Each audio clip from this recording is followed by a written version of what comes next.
قصد خودکشی غزاله اکرمی. غزاله اکرمی بازیگر 27 ساله سینما و تلویزیون که با بازی در نقش سوجان در سریال به همین نام شناخته شد.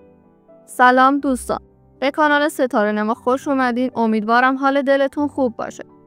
دوستان سابسکرایب کنید، زنگوله را هم بزنید و تا آخر ویدیو با ما همراه باشید که ببینیم داستان از چه قراره و بفهمیم که آیا این اتفاق حقیقت داره یا نه.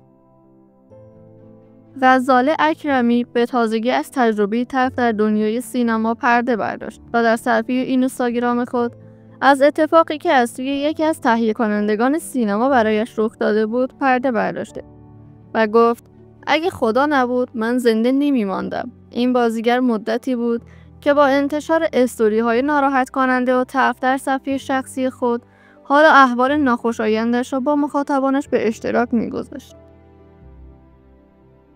حتی تصویری از خود منتشر کرد و نوشت شاید این عکس آخر باشد که بازتاب گسترده‌ای در میان مردم و هنرمندان داشت و نگرانی‌های زیادی ایجاد کرد.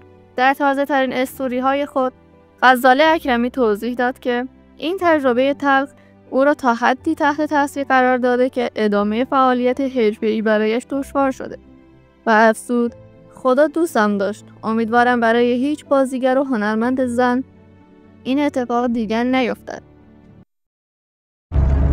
از اینکه خیلیاتونم با قوی و دختر قوی منو خطاب میکنید خیلی ممنونم، ولی واقعا دیگه نمیتونم قوی باشم.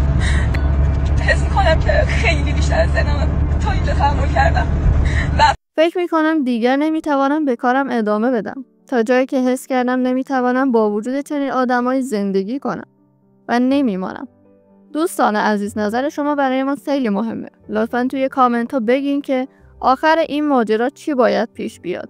آیا تهیه کننده باید مجازات بشه یا نه؟ منتظر نظر شما هستیم. مواظب خودتون باشین تا ویدیو بعد. خدا نگهدار.